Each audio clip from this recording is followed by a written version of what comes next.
Hello everyone, I am Sulekha Sahu. Welcome on my channel Sugyan the ray of knowledge, जहाँ पे आपको मिलती है PhD, job, UGC NET and other kind of educational updates. And इसी चैनल पर हम यूजीसी नेट फर्स्ट पेपर और सेकंड पेपर की तैयारी भी करते हैं। और जैसा कि आपको पता ही है कि हम लोग बहुत पहले से ही इस चैनल पे महत्वपूर्ण सवाल जवाब सेशन आस्क योर क्वेश्चन करते ही हैं। आप भी हमसे अपने क्वेश्चन पूछ सकते हैं। तो इसी क्रम में हम लोगों ने drop question, expected cut off, PhD और रेगुलर मोड, डिस्टेंस मोड क्या अच्छा है, कैसे जॉब ज्वाइन करें, छुट्टी लें, और भी बहुत सारे सवाल के मैं आपके जवाब दे चुकी हूँ।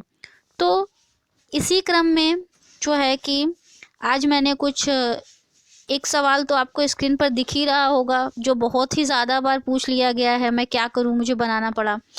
और कुछ अन्य सवाल में है। एक सवाल तो आप लोग स्क्रीन पर देख ही रहे हैं, किस विषय में नेट जेआरएफ का कट ऑफ ऊपर होगा इस बार और किस विषय में नीचे।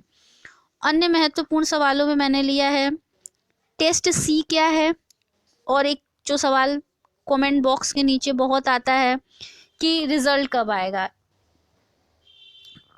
तो इन्हीं सवालों के जवाब जो हैं आपको इस महत्वपूर्ण सेशन में दिया जाएगा। सबसे पहले मैं टेस्ट सी के बारे में बता दूं, क्योंकि ये सबसे छोटा है और बहुत जल्दी ही ये सवाल का जवाब सीधा सा है। टेस्ट ए और बी के बारे में मैं आपको बता चुकी हूँ, तो इसलिए मैं इस वीडियो में आपको उसके बारे में नहीं बताऊंगी, सीधे मैं टेस्ट सी के बारे में बताती हूँ। देखिए टेस्ट सी क्या है, जो रेट एग्जेम्प्टेड में जो हम लोग जैसे कि सीधे रिसर्च प्रपोजल और जो है कि रिसर्च प्रपोजल के बाद उससे ही रिलेटेड और रिसर्च मेथोडोलॉजी और आपके सब्जेक्ट से रिलेटेड इंटरव्यू होता है, यानी कि रेट एग्जेम्प्टेड श्रेणी में जो डायरेक्ट इंटरव्यू होता है उसे ही कभी कभी टेस्ट सी के नाम से जाना जाता है। ठीक है, तो ये तो हो गया पहला क्वेश्चन। और दूसरा क्वेश्चन था जो हमेशा ही आता है कि रिजल्ट कब आएगा, या फिर किसी किसी विषय सब्जेक्ट के लोग पूछ लेते हैं मेरे विषय का रिजल्ट कब आएगा। तो देखिए जैसे कि आंसर शिफ्ट जो है वो 2 शिफ्ट में आई थी, तो ऐसा नहीं है कि आंसर की अगर 2 शिफ्ट में आई थी तो रिजल्ट भी 2 शिफ्ट में आएगा। मैं पहले भी बता चुकी हूँ कि रिजल्ट जो है अभी तक तो ऐसा नहीं हुआ है कि 2 शिफ्ट में, रिजल्ट सभी विषयों के एक साथ ही आएंगे, और ऐसा मुझे लगता है अभी। मेरी तो यही संभावना है कि रिजल्ट सभी विषयों के एक साथ आएंगे। तो अलग अलग विषय वाले जो पूछते हैं मेरा रिजल्ट कब आएगा, मेरा रिजल्ट कब आएगा, तो सभी का रिजल्ट जो है नवंबर के लास्ट तक और दिसंबर के फर्स्ट वीक तक आने की पूरी पूरी संभावना है। ऐसा ही मैं हमेशा ही कहती हूँ। किसी डेट को मैं कैसे निश्चित तरीके से बता सकती हूँ, इस चैनल पे आपको साक्ष्य के साथ सिर्फ और सिर्फ ऑथेंटिक न्यूज़ ही दी जाती है। मैंने पहले भी आपको कितनी बार भी कहा था अपने महत्वपूर्ण सवाल जवाब सेशन में, जब मुझसे पूछा गया था कि 25 को रिजल्ट आएगा, मैंने कभी भी नहीं कहा कि आएगा। मैंने यही कहा ये सिर्फ और सिर्फ लोगों की संभावना है, ऐसा कोई नोटिफिकेशन या अनाउंसमेंट नहीं है। और इस बार आपको ज़्यादा इंतज़ार इसलिए करना पड़ रहा है क्योंकि इस बार 24 सितंबर से लेकर के 23 नवंबर तक काफ़ी ब्रेक दे दे के एग्ज़ाम हुए हैं, और ऐसा कभी इतने ब्रेक दे दे करके एग्ज़ाम नहीं हुआ था। और कभी कोरोना भी तो नहीं था, किसे दोष दिया जाए, आपको इंतज़ार तो करना ही पड़ेगा। और हम लोग तीसरा और आखिरी सवाल जो कि है काफ़ी बार पूछा जाता है, और मुझे लगता है कि इससे ही कुछ मिलता जुलता एक बार और भी सवाल था। तो चलिए इस बार का जो सवाल है वो मैं देख बताती हूँ कि किस विषय में नेट जेआरएफ का कट ऑफ ऊपर होगा इस बार और किस विषय में नीचे। तो देखिए इसका अनुमान लगाने का सबसे अच्छा तरीका होता है एनालिटिक क्वेश्चन और आंसर। ठीक है, किसी भी विषय में, जब चाहे आपका विषय कोई भी हो, मान लीजिए आपका विषय पॉलिटिकल साइंस है, इकोनॉमिक्स है, या कोई भी आपका विषय है, किसी भी विषय में जब क्वेश्चंस डायरेक्ट पूछे जाते हैं तो उसका कट ऑफ ऊपर चला जाता है। और जब किसी भी विषय में क्वेश्चन डायरेक्ट ना पूछ के एनालिटिकल होते हैं, यानी कि टाइम कंज्यूमिंग होते हैं, जिसे सॉल्व करने के लिए आपको अपने टाइम देना पड़ता है, अमुक क्वेश्चन को पढ़ना पड़ता है और आंसर का को निकालने के लिए उसको एनालाइज करना पड़ता है।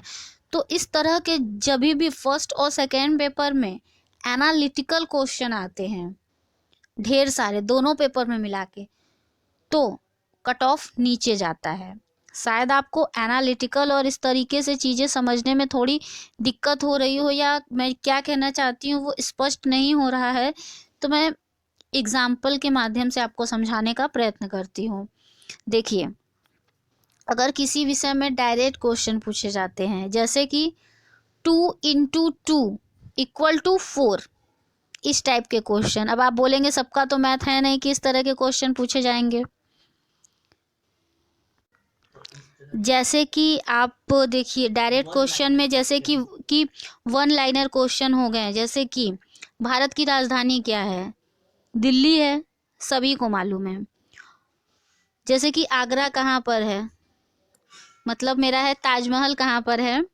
आगरे में है, या आगरे में क्या है, और उसका आंसर आपको दे देगा, तो आपको नीचे ऑप्शन में ताजमहल रहेगा। ठीक है, तो इस तरह के डायरेक्ट क्वेश्चन जब आते हैं तो कट ऑफ ऊपर जाते हैं। मगर जब एनालिटिकल क्वेश्चन आते हैं, कूट बनाने वाले क्वेश्चन आते हैं, अब जब जैसे कूट बनाने वाले क्वेश्चन आते हैं, अब मान लीजिए कि आपको दे देगा कि आप किसी राइटर की जो बुक है उसको एक काल क्रम में लगाइए, मतलब कौन सी बुक पहले नंबर पे पब्लिश हुई थी, कौन सी बुक दूसरे नंबर पे पब्लिश हुई थी, और कौन सी बुक तीसरे नंबर पे पब्लिश हुई थी, और उसका कूट बनाना रहेगा आपको ACB करके या फिर DEF करके। तो इस तरह जब आप कूट बनाते हैं तो सीधी सी बात है कि आप किसी चीज़ को एनालाइज करते हैं, और आप जो है कि इसमें टाइम देते हैं इस सवाल को हल करने के लिए। तो इस तरह के जब फर्स्ट और सेकेंड क्वेश्चन पेपर में बहुत ज़्यादा ही दोनों ही क्वेश्चन पेपर में आते हैं, तो कट ऑफ आपके विषय का जो है वो नीचे जाता है। तो अब आप खुद अनुमान लगा सकते हैं, आप चाहे किसी भी विषय से संबंधित छात्र या छात्रा हैं, कि आपके विषय में कैसे क्वेश्चन पूछे गए थे। डायरेक्ट क्वेश्चन ज़्यादा पूछे गए थे, एनालिटिकल टाइप के क्वेश्चन ज़्यादा पूछे गए थे, तो आपके विषय का कट ऑफ कैसा जाएगा। बाकी मैंने आपको जो है कि एक वीडियो में पहले ही आपके कट ऑफ का अनुमान लगाने बता दिया था कि हर विषय का कट ऑफ 2 से 3% या तो ऊपर जाता है या तो नीचे जाता है, और ये भी निर्भर इसी पे करता है कि आपका क्वेश्चन पेपर दोनों कैसा आया था, डायरेक्ट क्वेश्चन या एनालिटिकल आया था। अगर आपने वो वीडियो नहीं देखी है तो आई बटन पे मैं उसका लिंक दे दूंगी, आप वहाँ पर जा करके देख सकते हैं। ठीक है, वीडियो अच्छी लगी है तो लाइक कीजिएगा, चैनल पर नए हैं तो चैनल को सब्सक्राइब करके बेल आइकन ऑल कैटेगरी में ज़रूर प्रेस कीजिएगा, ताकि आपको मेरे आने वाली हर वीडियो की नोटिफिकेशन टाइम टू टाइम अपने मोबाइल स्क्रीन पर मिलती रहे। और आपके भी कोई सवाल हैं एजुकेशन या फिर करियर से रिलेटेड, जॉब से रिलेटेड, तो आप हमसे पूछ सकते हैं। Thank you so much for watching my channel. Stay tune until the next video. Take care all of you. Bye bye.